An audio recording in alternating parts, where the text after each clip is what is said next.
It's the Ross Tucker Football Podcast. Oh, yeah, it is. But it's not just any Ross Tucker Football Podcast. It is a Wisdom Wednesday presented by DraftKings, America's #1 rated sportsbook app. I'm Ross Tucker, former NFL offensive lineman, 5 teams, 7 years. Most of you know that. Classic journeyman. Now I've got a bunch of podcasts. Thought Steve Fezzik was phenomenal on the Even Money podcast, talking about the lessons we learned betting during the 2020 season that will take forward in 2021. Some of the undervalued teams because of COVID, home field advantage, what it means, what it doesn't mean in terms of the point spread, key numbers, how they're affected by 2-point conversions. Listen, if you're into it at all, or even if you just want to hear about it and learn more about it, listen to yesterday's Even Money podcast. Very excited, by the way, by today's guest. We always want to bring you the best and brightest on Wednesdays. A lot of times it's Andrew Brandt. Definitely check out Andrew Brandt's Business of Sports podcast this week because it's phenomenal. Talking a little baseball with a baseball agent. It's always interesting to me to hear agents in these other sports speak because I get so engrossed in football. We're going to have on Sheil Kapadia in a couple minutes here. Huge fan of Sheil's. I have been for a long time. He's covered the Eagles forever. Then he went and covered the Seahawks for a while. Now he covers the entire NFL for The Athletic. And what caught my attention recently, he did power rankings. He did pre-free agency power rankings, which is a really interesting way to look at it. Nobody else would actually do that. But where do these teams stand right now, like going into free agency? He also listed his top 50 free agents, which I thought was really interesting. I got some questions for him on that. Plus, there's lots of news, Eagles and Seahawks related, with regards to their quarterbacks that I got to get Sheil's opinion on momentarily. I should mention, we will already have the final Ross Tucker Football Podcast of the week tomorrow, if you can believe that. Greg Cosell breaking down the top 6 quarterbacks in the 2021 NFL Draft. You are not going to want to miss this. We're going to do a best ball primer on the Fantasy Feast today. Best ball is where it's at. I'm just telling you. Love best ball at DraftKings. Going to do that with Joe Dolan and maybe a surprise guest a little bit later today. Speaking of top quarterbacks, you can check out the College Draft podcast as well. I had Fran Duffy on with Emory Hunt, and they had some interesting things to say about some under-the-radar quarterbacks in this year's NFL Draft. Spread the word winner tomorrow at Ross Tucker NFL, at RossTuckerPod. Haven't picked it yet. You know what to do. Engage Maverick. Sponsor confirmation email winner. Haven't picked that one either. Take advantage of any of the deals we have for you on the sponsors tab at RossTucker.com. Email me, Ross at RossTucker.com. Boom. And then just as easy is the YouTube shout out. Sign up at youtube.com/RossTuckerNFL. It's free to subscribe. And then comment on any of the videos, and you might get the cameo style shout out video. I love doing those cameo videos for you. Just like I love bringing on smart guests. I read almost everything this guy writes. It's Big Show time. The Big Show.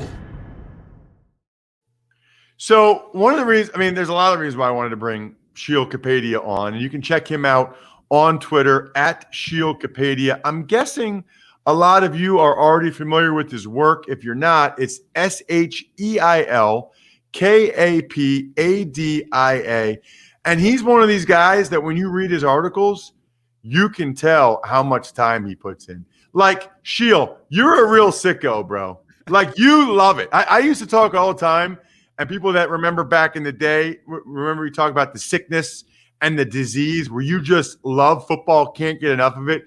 You have it, Sheil. I can tell by reading your stuff, you absolutely have the disease. You know what's happened to me recently, Ross, is that I'm loving like the off season as much as the in season. Like, I love watching the games and sitting down on Sunday and Monday, but the intrigue of this, maybe it's this offseason specifically, looking at which players could get moved, which teams could improve from last year, new coaches, all these different types of things. Like, I feel like I'm ready to go for February, March, April as much as I would be for September, October, November. You know, it's interesting that you say that. I know people, including in the media, friends of mine, they don't care for the offseason at all. They're just not like contracts, money. Like they think, a trade is interesting when like Stafford and Goff get traded. They're into that, but they're not into contracts. I totally disagree, Sheil. Like I've often said, I could be a coach, but I'd be more interested in being in a front office. I really enjoy the money. I enjoy the business part of it. My listeners know I've got 3 small businesses. I really like that part of it. And you're right. It feels like with the variables of this offseason, including the cap going down, somewhere between 30 and 40 million from where people thought it'd be between 210 and 220, probably on the lower end of that. And it's going to be 180, we believe, 30 to 40 million dollars less than what we thought. It provides for a lot of intrigue. And that actually brings up the first question. I was reading through your top 50 free agents, and either you or I, whatever, we can link to it later so people can check it out. You can just Google Sheil Kapadia, The Athletic, and you can see his top 50 free agents. It's interesting, by the way. Number 1, Dak Prescott. Number 2, Allen Robinson. 3, Chris Godwin. 4, Justin Simmons. 5, Leonard Williams. Not going to go through the whole list, but I encourage you guys to check it out. What I found interesting about the story, though, Sheil, is you kept talking about what other players in recent years have gotten and saying this should be the market for him, this should set the floor for him, etc. I guess I'm wondering, with all of the teams that have major cap issues, and with the cap going down 30 million, are you really confident that these guys are all going to get what comparable players got a year ago? It's a good point, and people and commenters asked that question as soon as the post went up. I think there's obviously a degree of uncertainty with this offseason. My understanding, and this makes a lot of sense to me, is that the top tier guys, and this is the top 50, so you could say that maybe the top 25 of this list, they're going to have that market. They're going to find the payday that they're looking for. Because if you look at it really over the last, even since March, right, when we knew there was a pandemic, people knew that there was probably going to be salary cap implications going forward.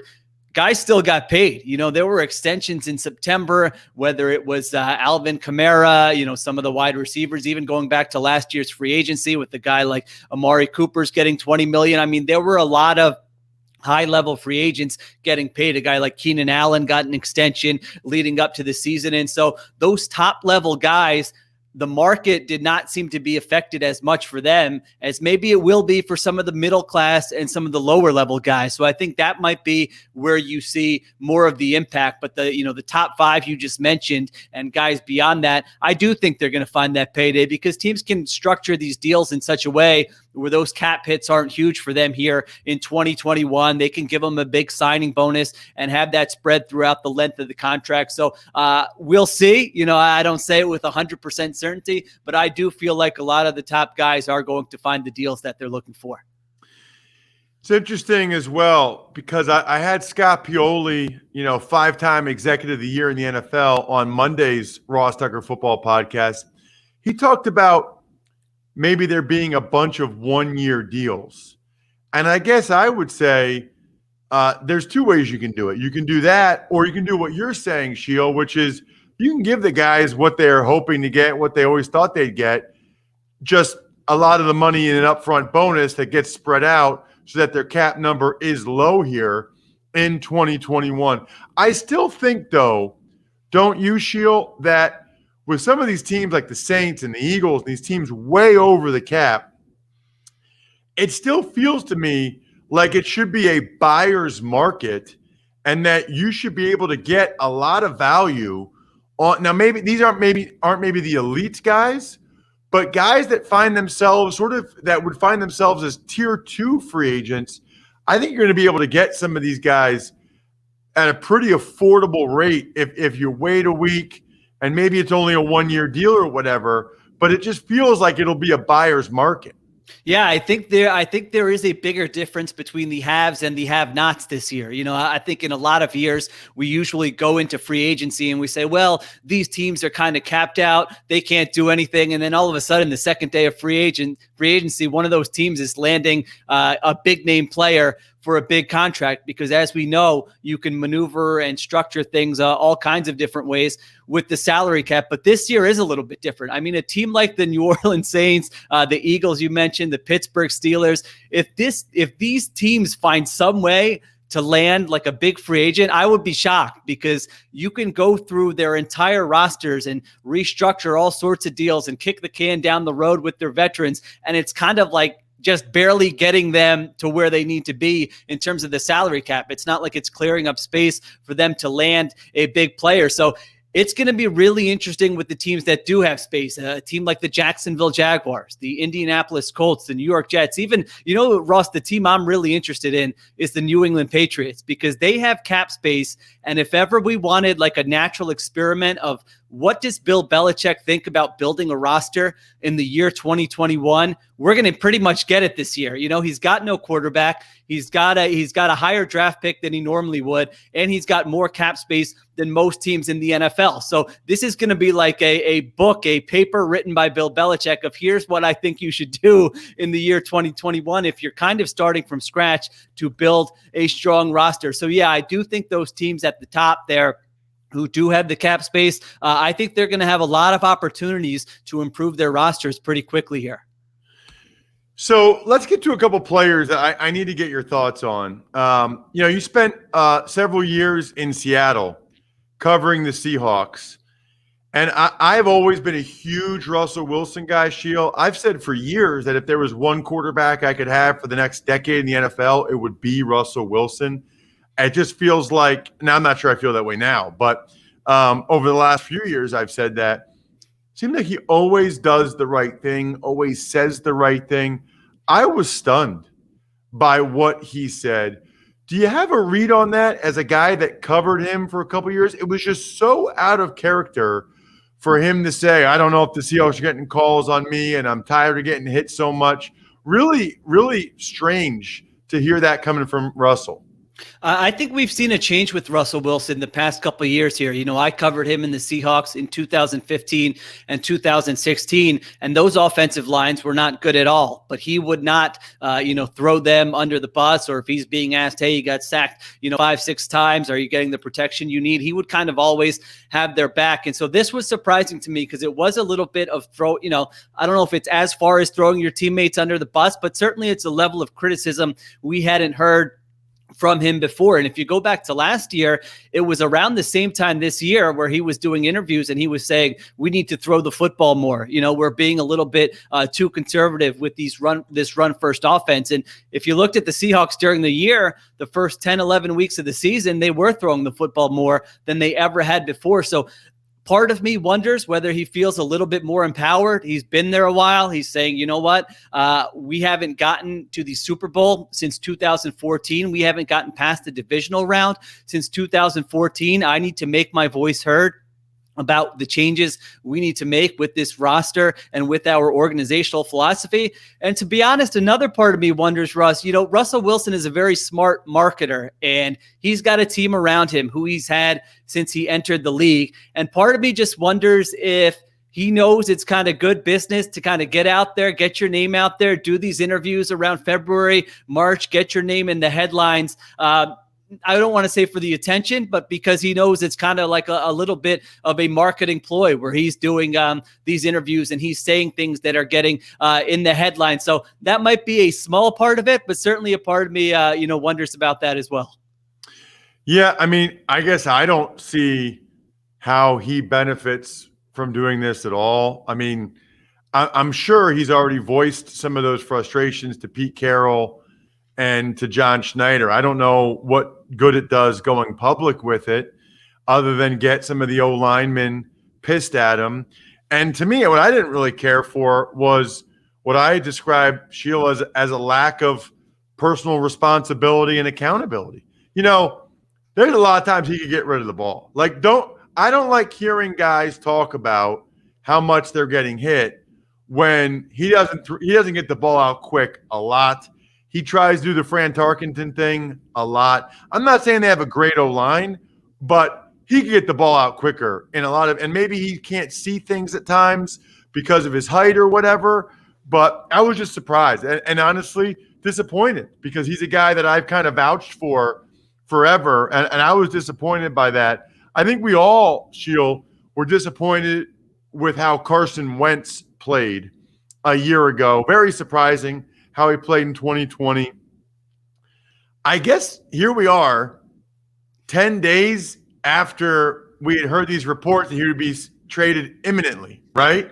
I mean, I think it was Friday a week ago. So it would have been Friday the 5th, before the Super Bowl there was talk. And then Adam Schefter said it's supposed to be traded in the coming days. Well, here we are the 17th. What's going on, Sheil?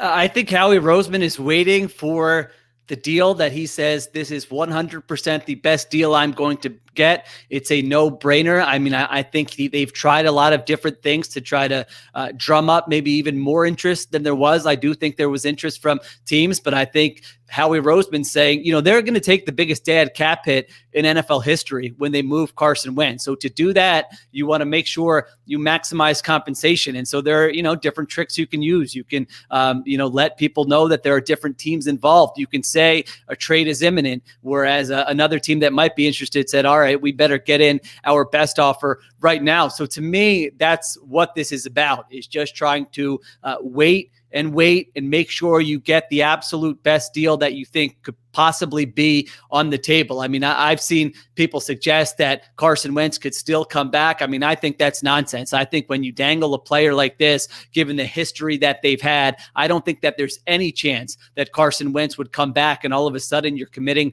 $40 million to him when 10 days ago you thought your best course of action was to move on from him. So I still think it's going to happen. I still think it's going to happen sooner rather than later, but it is certainly noteworthy that it hasn't happened yet. Do you think, Sheil, and I guess this is a little bit of a loaded question, do you think Wentz is salvageable? And I guess in my mind, could he be the top 5 guy again? Could he be a 7 through 12 guy again? Could he be a functioning starter again?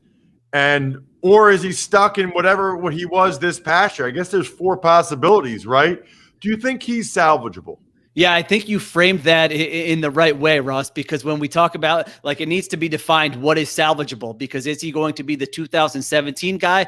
I would say that's unlikely. I mean, maybe he'll have a year at some point in his career where he does reach those heights, but I would say what we've seen the past 3 years, that's unlikely. However, that second tier that you mentioned, that 7 to 12 tier, I do think that is realistic. If you look at it in 2018 and 2019, by most statistical measures, he was around the 11th or 12th best quarterback in the NFL. And that was not with a, fantastic supporting cast. You could certainly question some of the coaching, a lot of things around him. And so I think if you're a team that's looking to trade for Carson Wentz, you're saying, you know what, 2020 was an outlier. He had 13 different offensive line combinations. He played poorly. The coaching wasn't great, all these different things, but that's not really who he is. And you can look back at 2018 and 19 and say, we can get that guy. If we trade for him, we can get that guy who is an above average starter, maybe not an elite guy, but a solid guy, and he's only 28 years old. And so there is room for growth if you believe in your coaching. And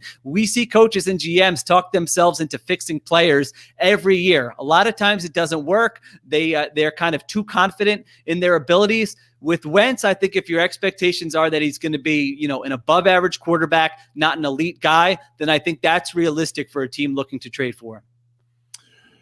So the last thing I want to get into was your power rankings, which is sort of a sadistic thing to do before free agency or the draft, but I think also enlightening because let's see where these teams are. So the ones that really jumped out to me, 2 teams in the top 10, and I'd encourage everyone to check out Sheil's article at The Athletic. And you know what, Sheil, I want you to frame it actually first so people understand, like, you're essentially taking into account their current cap situation. And I don't want to put words in your mouth, but having the free agents not on the team right now, or acknowledging that, whether it's likely or unlikely, certain guys would be back.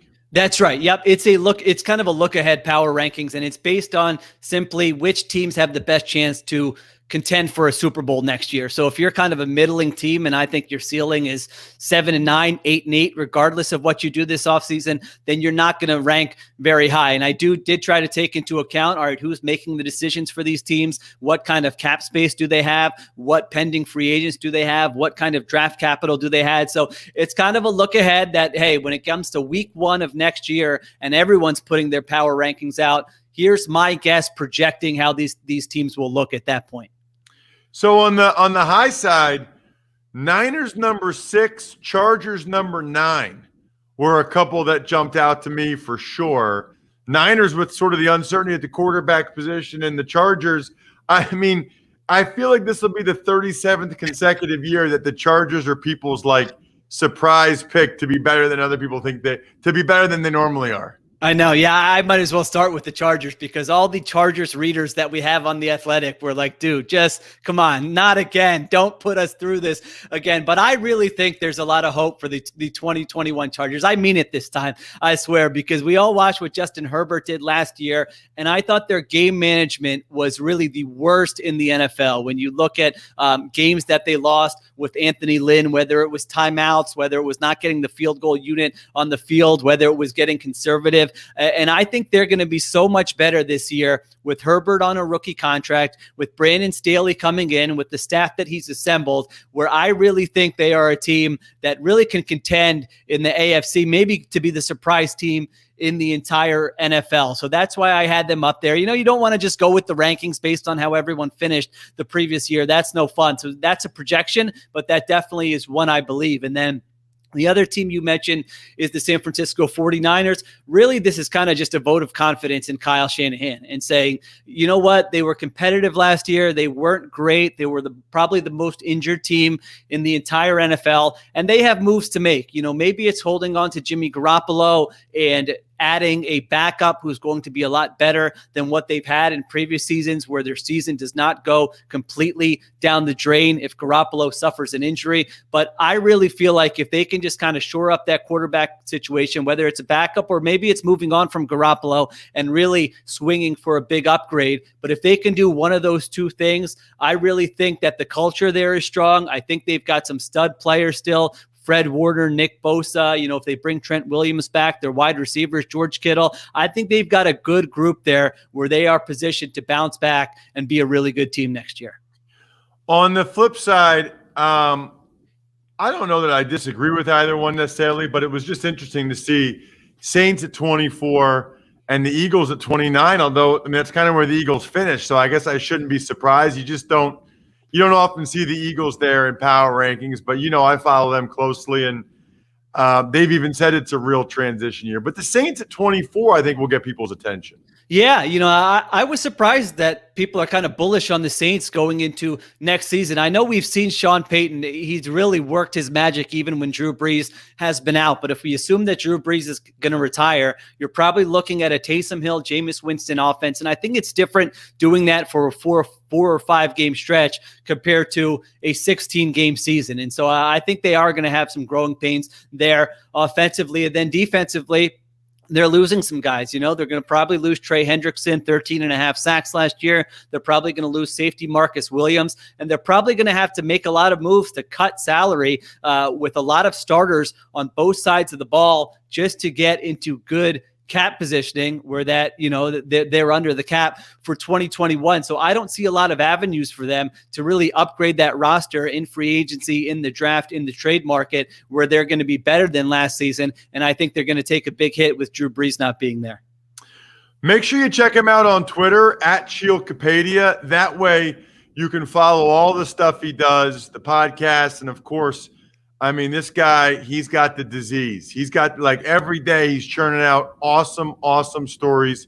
Check him out there. Sheil, As advertised, this was fantastic. I got about 6 things I want to send to intern Casey to post on social media later. Thank you so much. Thanks, Ross. Good to talk to you. I love guys like that. That guy's awesome. He's awesome. Like a lot of you are awesome, especially those of you that rate and review the show. It means a great deal. We really appreciate it. It helps us for all the algorithms. You know what I'll do? I'll do a for next week. I'll pick one person that rates and reviews the show, and I'll do whatever you want. I'll do either a video, shout out, or a signed picture, or press pass, or card. Just go ahead, rate and review the show on whatever podcast app you have, or rate and review multiple shows if you really want to win. Send it to me, ross@rosstucker.com, and boom, it's that easy. I'll let you pick whatever you want. Card, picture, press pass, video shout out. And I'll announce that, how about Monday? So we'll do that Monday. All you have to do is rate and review the show. Between now and then, send me the screenshot, ross@rosstucker.com. Tuck's Takes. Morning, Ross. Let's start today. Former Chargers and Bucs wide receiver Vincent Jackson found dead in a hotel room at the age of 38. Yeah, I don't know what's going on. I feel like there's a lot of young people, relatively young people, dying recently. Therese Paler does a terrific job for Yahoo at 37, a Hall of Fame voter and writer. Pedro Gomez, Chris Wessling, now Vincent Jackson, 38. I haven't heard anything about cause of death or anything like that. Whatever it is, it's awful, horrible. He was a terrific player, and I didn't even realize how much he had done for both of the communities in which he played. Tuck's Takes. Some other news, Carolina Panthers cut defensive tackle Kawan Short in a cap-saving measure. There are going to be so many guys, Bri, in their early 30s on the market like Short. I mean, every team has like 5 of them, and that's why I think Sheil and I were talking. I think it's going to be a buyer's market. You're going to be able to get guys like Short and others for 1 year, not a whole lot of money. Now, you got to ask yourself how much gas they still have in the tank. A lot of these guys have made a lot of money. How hungry are they? That's what you got to find out. Tuck's Takes. Speaking of a lot of money, Dolphins signed kicker Jason Sanders to a mega extension. You know, all I'll say about signing kickers to a mega extension is you better be right.